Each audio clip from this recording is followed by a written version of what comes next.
C'est aujourd'hui le début d'un nouveau vlog. Quel jour on est? Je ne sais pas exactement. J'aimerais bien, pour une fois, je crois que j'avais déjà dit ça la dernière fois, noter les jours, mais tu vas te rendre compte à quel point je suis pas régulière. Bon bref, aujourd'hui on est lundi, du premier lundi d'avril, genre 3, 4 peut-être? Oui, je pense que c'est ça. Donc, lundi 4 avril, j'ai décidé de commencer ce vlog et je vais essayer de filmer tous les jours de la semaine.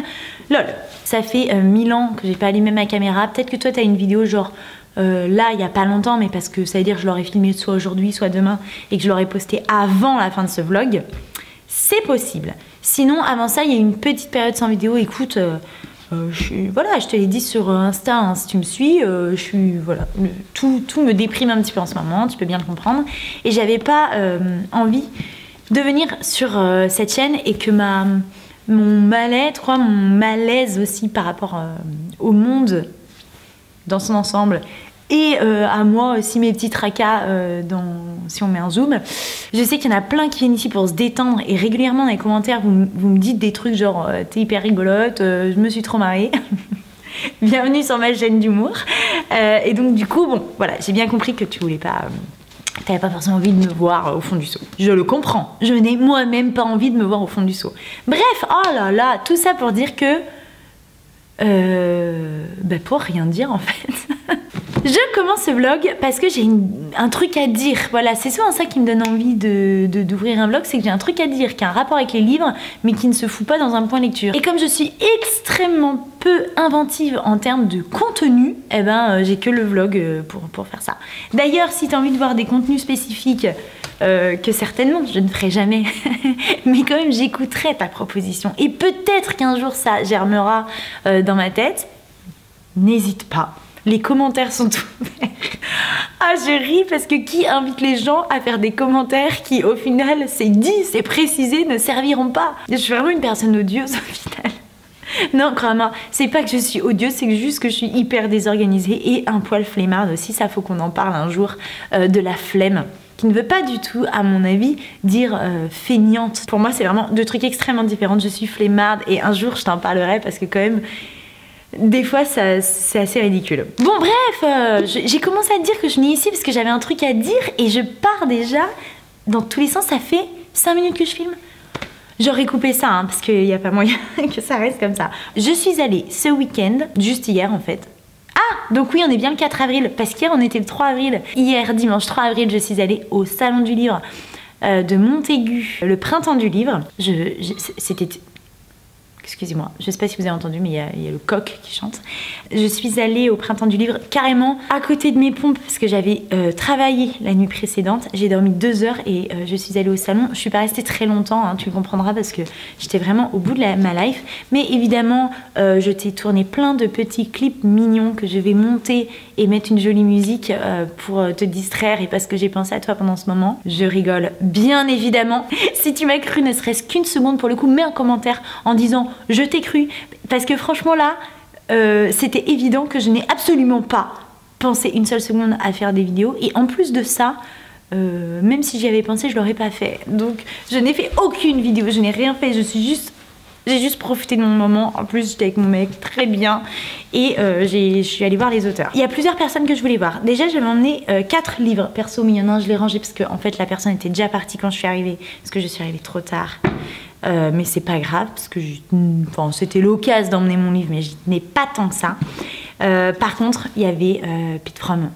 Alors j'ai emmené mon désir le plus ardent et je l'ai fait dédicacer.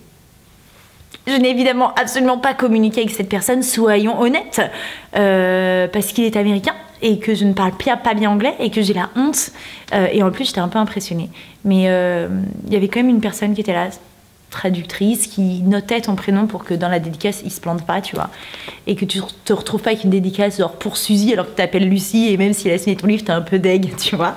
Cette femme m'a quand même fait la remarque extrêmement pertinente qu'avec un prénom comme le mien je devrais lire le livre Lucy in the Sky, mais je l'ai déjà lu, mais j'aurais pu emmener genre le livre avec mon prénom. Est-ce que ça n'aurait pas été extrêmement pertinent d'avoir le livre avec mon prénom, avec une dédicace de l'auteur avec mon prénom? Donc j'ai vu Pete Fromm, je ne lui ai pas parlé, mais il a dédicacé mon livre. Alors c'est terriblement peu intéressant comme anecdote, mais c'est aussi extrêmement honnête. Et ça, c'est super. J'ai également vu Baptiste Beaulieu et je lui ai fait dédicacer celle qui l'attendait, donc que j'ai lu. Et pour le coup, pourquoi je dis ça? Parce que j'ai aussi lu ça, donc c'est absolument pas logique. Oh, écoute, tout ça c'était hier et hier j'étais fatiguée. Conclusion, je suis aussi fatiguée aujourd'hui. Et du coup, comme il est français, j'ai pu parler avec lui et c'était un plaisir. Mais franchement, Baptiste Beaulieu, tu vas le voir et la première chose qu'il te dit, c'est merci. Mais en fait, je trouve ça tellement adorable et tellement... Mais oui, enfin, c'est pas que c'est normal, mais déjà c'est assez logique. Enfin, je me suis imaginée à sa place et je me dis certainement qu'à sa place, je ressentirais énormément de gratitude que les gens viennent me voir parce qu'ils ont lu mon livre, ce qui n'arrivera pas puisque je n'écris pas une seule ligne. Mais voilà, il a dit merci et j'ai trouvé ça très touchant et humble. Mais il a l'air d'être une personne formidable, ça a l'air d'être une personne très attentive en tout cas, et c'est aussi ce que je ressentais en lisant ses livres, en lisant son livre, parce qu'honnêtement j'ai lu que celui-là pour l'instant, je dois en avoir un autre, il est où? Bon, tant pis. Donc si vous avez l'occasion un jour sur un salon de rencontrer Baptiste Beaulieu et lui faire dédicacer un livre, ou d'aller le voir même sans dédicace d'ailleurs pour discuter 3 minutes avec lui, ou que vous avez envie de découvrir ses œuvres, n'hésitez pas, il est extrêmement accessible et je sais pas. Son attitude, en tout cas, m'a réchauffé le cœur. Et enfin, j'avais emmené un dernier livre. J'avais emmené Alabama 1963 parce que Ludovic Manchette et Christian Niémé qui étaient présents tous les deux au salon pendant les 3 jours du salon. Et voilà, et j'ai pu discuter avec eux et les remercier en fait pour ce bouquin. Est-ce que je t'en ai déjà parlé de ce livre sur la chaîne? Si je l'ai pas fait, j'abuse de ouf. Mais je pense que je l'ai fait. Je vérifierai et sinon je l'inclurai dans une vidéo, je ne sais laquelle, et je t'en reparlerai. Alabama 1963 que j'avais beaucoup aimé, donc du coup j'ai eu l'occasion de les remercier notamment pour, je parle hyper vite, la qualité de leur dialogue qui moi c'est ce que je leur ai dit, réconcilié avec le dialogue, parce que non pas que je ne lisais pas du tout de dialogue ou que je sautais des pages pendant les moments de dialogue, ça n'aurait aucun sens, mais il faut avouer que pour moi c'est toujours un truc qui plombe un peu le récit, mais alors que ça a quand même le fait des passages oraux en fait finalement devrait dynamiser le récit. C'est très, alors c'est pas tout le temps le cas, mais c'est quand même assez régulier, assez souvent que je trouve que ça plombe, que ça casse le réalisme d'un écrit. Et là évidemment c'est tout l'inverse, il n'y a quasiment que du dialogue et c'est d'une fluidité, d'une précision, enfin bref, ils écrivent extrêmement bien les dialogues. Je lis aussi celui-là qui a été écrit par ces deux gars, ça y est la meuf je sens mal, America, et je l'ai pas emmené parce que simplement j'avais pas terminé et je préférais faire dédicacer un livre que j'avais terminé, et ça me donnera l'occasion de retourner les voir un jour s'ils sont sur un salon, parce qu'ils sont très sympas et ils prennent le temps tous les deux de discuter et ça c'est super cool. Et sinon j'ai acheté, c'est marrant, je crois y en avoir acheté 4. C'est fou d'être aussi peu organisé, c'est-à-dire que j'avais fait une pile de mes livres qui datent d'hier quand même, c'est pas une pile qui traîne depuis 20 jours tu vois. C'était hier et là j'ai un doute, je me dis j'en ai perdu un et en fait je regarde ma liste et non c'est ça. Voilà, je pourrais juste aussi me faire confiance. Donc j'ai acheté 3 livres en fait. Il y avait 2 livres que je voulais absolument et un sur lequel j'hésitais, mais en fait c'était couru d'avance, en fait je me mentais à moi-même tu vois.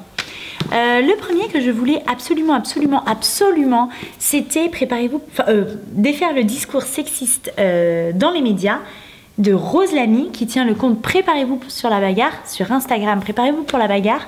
C'est un compte que je suis tout le temps et dont je saoule mon mec tout le temps en racontant en 5 minutes un post qui tient en une, tu sais, je sais pas si tu fais partie de cette team. Et j'aurais dû acheter ce livre il y a bien longtemps, genre à sa sortie, et à chaque fois j'ai repoussé l'achat en me disant qu'il était beaucoup mis en avant.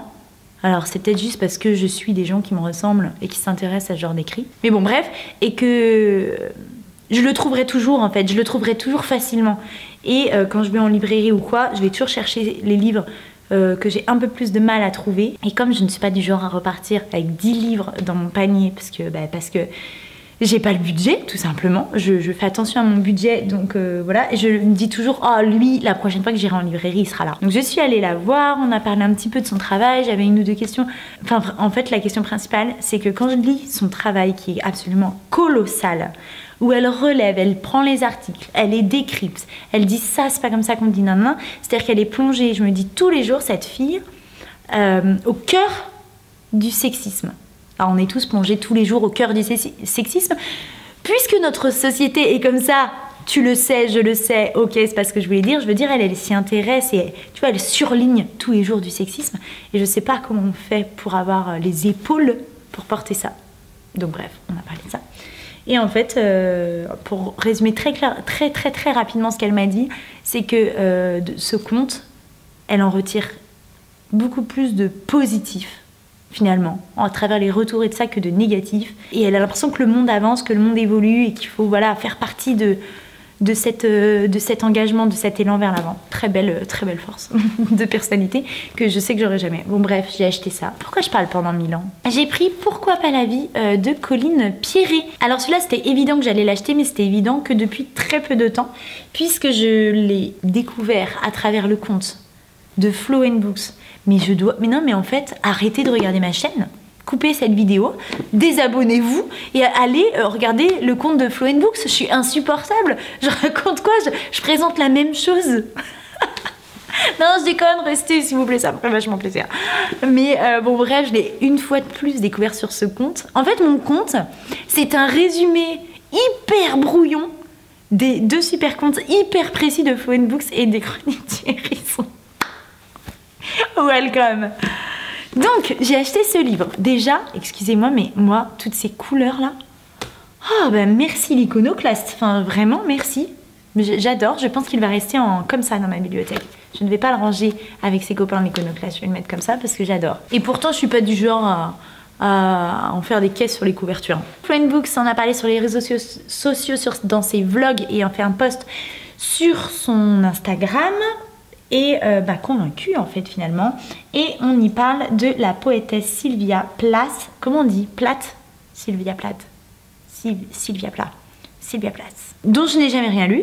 Qui en fait est une poétesse qui s'est suicidée à 30 ans. Mère au foyer, artiste reléguée dans l'ombre par un mari qui prenait toute la lumière, comme d'hab. Elle écrit un livre en fait où elle ne tue pas Sylvia Plath, elle change le destin de cette femme. Donc j'ai vachement envie de le lire, parce que j'aimerais bien voir ce qu'elle a fait, et il y a 2-3 exemples qu'a donné Flow & Books qui m'avaient vachement interpellée, donc j'ai trop envie de le lire, donc trop contente. Et vous voyez, c'est quand même... mes achats sont plutôt vers la femme, et le dernier ne déroge pas, puisque j'ai pris Mozart était une femme d'Aliette de Lalleux. Celui-là, je l'avais vu dans la liste parce que j'ai regardé tous les auteurs en fait qui étaient là, j'ai regardé ce qu'ils ont fait et celui-là, tac, m'a interpellée. Et j'ai vu chez Madame rêve encore de livres. Oui, c'est ça. À chaque fois, j'hésite sur le... Oui, sur Insta, ça doit être Madame Rêve et sur YouTube, c'est Madame rêve encore de livres. Ou l'inverse. Peu importe. Elle en a parlé et donc du coup, je me suis encore un peu plus intéressée au livre et voilà, je l'ai. En fait, ça parle... Et tu sais quoi, je vais te lire vite fait ce qu'il y a derrière. Non, Mozart n'était pas une femme. Ah oui, quand même, Mozart n'était pas une femme, mais Mozart aurait pu être une femme. Maria Anna Mozart fut, comme son frère, un prodige de la musique avant de se marier et de disparaître de la scène. Mais aussi des livres, des films et de l'histoire. Résultat, personne ne se souvient d'elle. Qui peut se vanter de pouvoir citer ne serait-ce qu'une compositrice? Connaissez-vous Cassienne de Constantinople, l'une des premières de l'histoire, la flamboyante Hildegarde de Bingen, femme de pouvoir et pionnière de la musique médiévale, ou encore Elisabeth Jacquet de la guerre, protégée de Louis XIV et claveciniste de génie. Bref, elle cite d'autres femmes dont on ne connaît pas le nom, je pense, pour la plupart d'entre nous. Compositrice, instrumentiste, chef d'orchestre, fondatrice d'ensemble, nombreuses sont celles qui ont dû renoncer au succès. Pourtant, la musique classique leur doit beaucoup, et si on réécrivait l'histoire. Donc du coup, elle met en avant toutes ces musiciennes de l'histoire qu'on ne connaît plus, qui ont été effacées. Et voilà, évidemment, quand je vois ce livre, je pense très fort à Isabelle des Chroniques du Hérisson. Et je suis sûre que ça pourrait m'intéresser.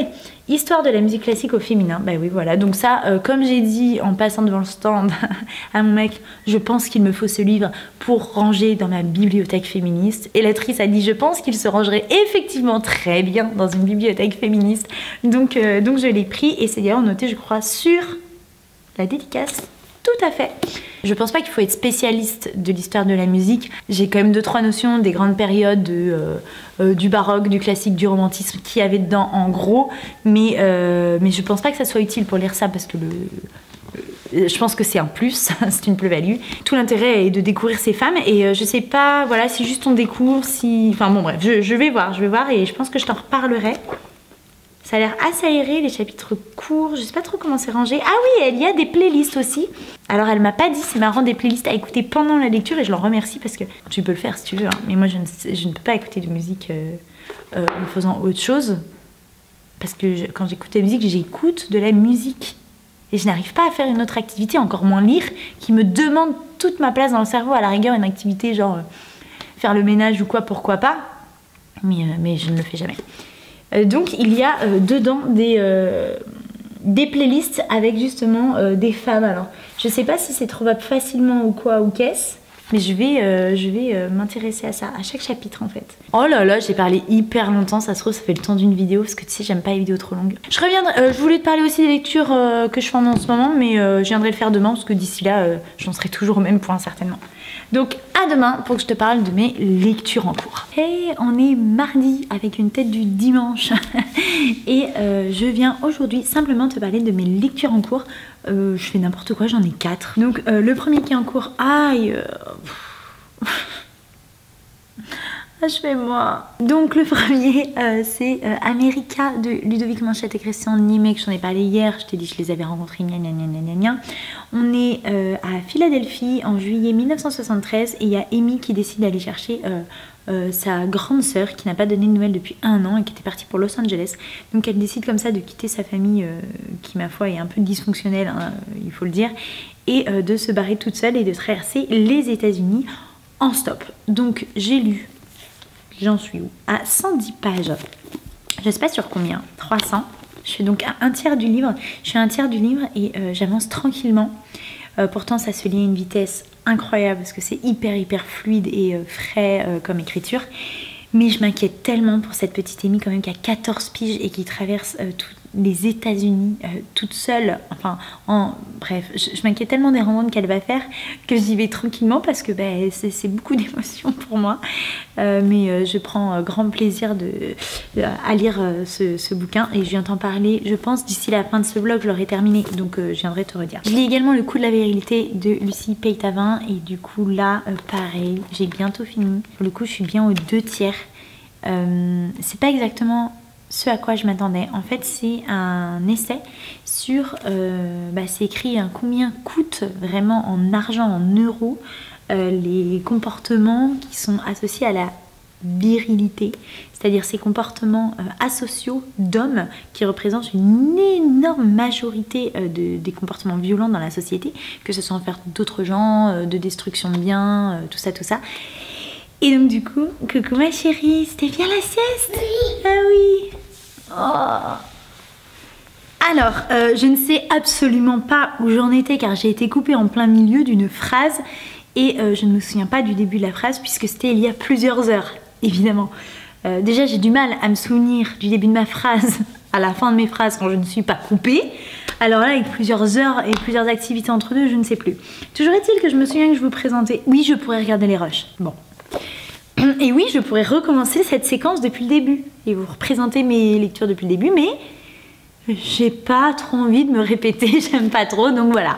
Je vais vous présenter ce livre, je ne sais absolument pas ce que j'étais en train de dire, si ce n'est que l'autrice a essayé de calculer en argent, en euros, combien coûte la violence masculine dans notre société. Et voilà, je ne sais plus. Franchement, ce que je fais, c'est que je le finis cette semaine, parce qu'il me reste vraiment pas grand chose. Et je viens en reparler dans ce vlog une fois qu'il sera fini. Comme ça, je fais un truc bien carré. Et là, même si je me suis coupée au milieu de ce que je racontais, c'est pas grave, ok? Le troisième livre que je lis, c'est La Vierge en bleu de Tracy Chevalier. Il n'y a pas de marque-page parce qu'en fait, je l'ai commencé sur ma liseuse. Franchement, j'ai dû lire 15 pages. C'est juste que au moment où j'ai commencé ça, j'avais pas mes 2 livres papier. Je voulais lire et j'avais pas de livre papier, j'avais que ma liseuse avec moi. J'ai regardé ce qu'il y avait dedans et je sais que ça, c'était dans ma pile à lire de mars, que je l'avais pas lu. Donc j'ai commencé ça, mais franchement, ça m'embête d'avoir commencé un 4e livre. Mais comme je me dis que ces 2-là, je compte les finir avant la fin de la semaine. En papier, il me restera plus que celui-là. Je sais pas grand-chose du résumé parce que je l'ai pas lu, tout simplement. Mais pareil, je vais essayer de l'avancer et d'en parler un petit peu plus un peu plus tard. Mais Tracy Chevalier, c'est une autrice que j'aime beaucoup. Même s'il y a quelqu'un dans mes commentaires, quand je l'avais présenté dans la pile à lire de mars, qui m'avait dit que celui-là était un peu plus spé, je crois, que les autres qu'elle avait lu. Et le dernier livre que je lis, c'est ma lecture audio du moment. Alors j'ai fait une grosse pause dans les lectures audio. Ça n'arrivait plus à prendre. Et ça y est, je suis repartie. C'est un Fred Vargas, c'est le Pars vite, reviens tard, ou Pars tard, reviens vite, ou reviens tard. Non, ça veut rien dire. Bon bref, un truc comme ça avec les mots dans l'ordre. C'est le 3e de la saga Adamsberg, mes livres de Fred Vargas. Le premier, je l'avais acheté neuf suite à vos conseils sur quoi lire quand on veut commencer du policier. Le deuxième, je l'avais trouvé d'occasion. Et le troisième, et du coup, comme Fred Vargas, elle est très vendue et très revendue en occasion, je voudrais les trouver d'occasion, les livres si possible. Et celui-là, je suis pas encore tombée dessus. Donc comme il me restait les crédits audio, je l'ai pris en audio. Donc je suis de retour avec le commissaire Adamsberg, qu'on suit donc depuis le début de la saga, puisque c'est en gros une saga qui lui est dédiée. Drôle de... Je sais pas si j'avais trop déjà développé sur cette saga, mais drôle de personnage, un personnage hyper lunaire pour un métier qu'on pourrait pas qualifier vraiment d'artistique dans l'âme, quoi, tu vois. Et en fait, il mène ses enquêtes... C'était quoi cet accent ? Il mène ses enquêtes avec un... Comment on appelle ? Et il a un... J'ai plus le mot. Un espèce de collègue, mais un petit peu en dessous. J'ai plus le mot dans le livre, le terme technique. Lui est commissaire et l'autre est... je ne sais pas quoi. Et bref, il travaille avec un type qui a une autre façon de fonctionner, beaucoup plus terre à terre, avec déduction logique, enquête, procédure, nanana. Et lui, il est là, flottant, il écoute son instinct, et tac, tac, tac, il y a des liens qui se font. Bref, deux personnages complémentaires, hyper agréables à suivre tous les deux. J'attends toujours d'en savoir plus sur son adjoint. Ah, c'est peut-être le mot adjoint que je cherchais ? Adjoint au maire ? Non, c'est peut-être pas adjoint. Bon bref, n'importe. Le mec terre à terre là, parce que on sait pas grand chose de lui. Il élève ses 5 enfants seuls, je crois. Il a un petit penchant pour la bouteille. On sent qu'il a des casseroles qui se traînent et tout. Mais je l'aime bien, ce type. Je l'aime bien. Donc voilà, je suis contente de les retrouver tous les deux. Et l'enquête... l'enquête est cool. J'accroche plus que sur le tome 2. Le tome 2, c'était un truc dans les montagnes où il y avait des meurtres et les gens du village accusaient un peu les loups. Mais en fait, bon, voilà. Et là, c'est sur un type qui prédit l'arrivée de la peste. Et on retrouve des morts avec une fausse simulation de peste. Donc c'est autour de ça. Ça fait un peu genre... serial killer. J'aime bien l'esprit, j'aime bien comment ça se passe. Du coup, je suis assez embarquée dans l'enquête, même si pour moi, c'est super secondaire. Vraiment, c'est les personnages qui me plaisent. Donc voilà, pour mes 4 lectures en cours, c'est énorme, c'est énorme. Bon, après, c'est des choses bien différentes. Hein. Franchement, je risque pas trop de m'embrouiller. Plus le Fred Vargas, comme je te dis, celui-là, c'est... il est arrivé en plus, mais c'était pas prévu au programme. Donc voilà.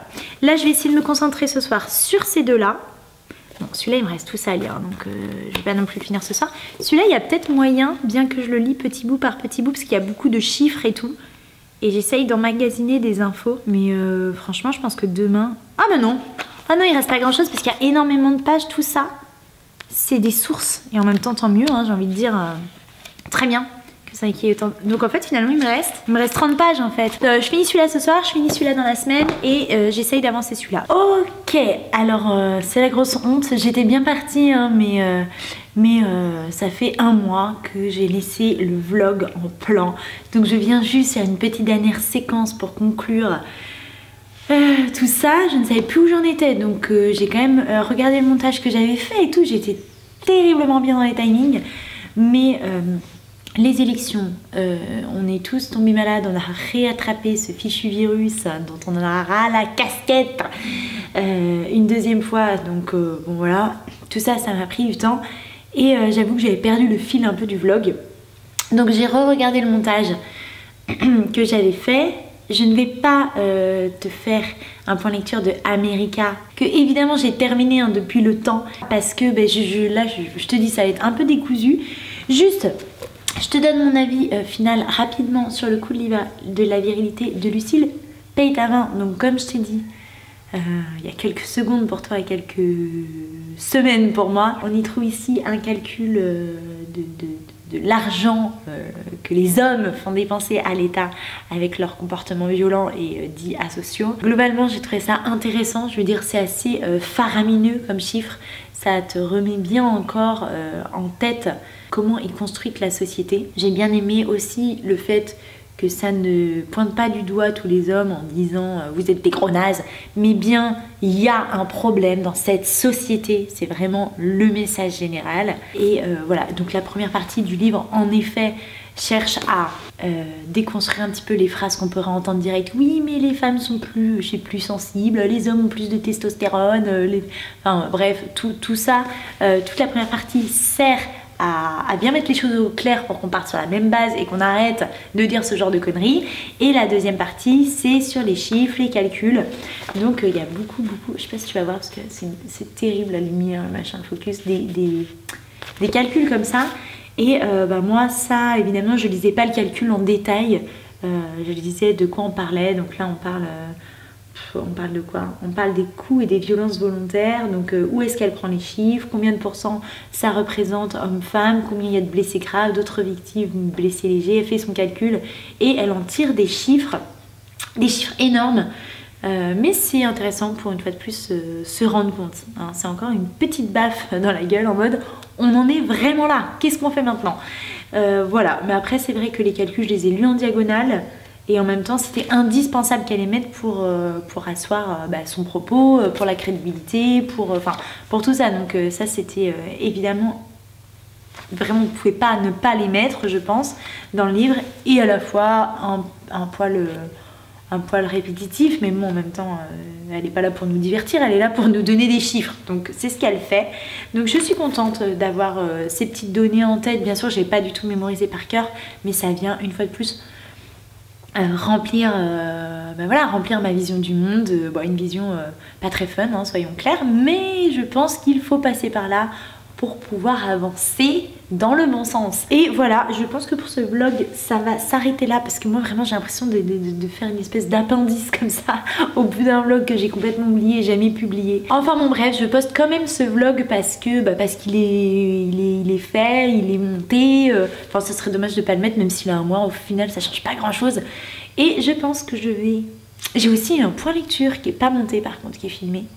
En vrai, je pense toujours à faire des vidéos YouTube, même si là ça fait un bout de temps, j'ai pas abandonné la partie, c'est comme ça m'arrive régulièrement. C'est juste que j'ai été trop prise émotionnellement, physiquement, machin, enfin vraiment j'ai été trop prise. Là ça va pas forcément en s'arrangeant, mais je vais essayer de libérer du temps. Ma batterie m'a lâché. Bref, j'étais en train de dire que je pense également commencer un nouveau vlog car ça va me motiver dans mes lectures. Parce que là, je suis encore une fois en train de me perdre. Pendant le mois là où j'ai pas filmé, j'ai été assez régulière, assez efficace dans mes choix et dans mes lectures. Et là, je recommence à prendre un petit peu tout à droite à gauche et avoir 15 000 trucs qui sont commencés. Je vais filmer ça et essayer de me cadrer un petit peu. Bon, à bientôt, je te fais des bisous et j'espère que tu fais des super lectures.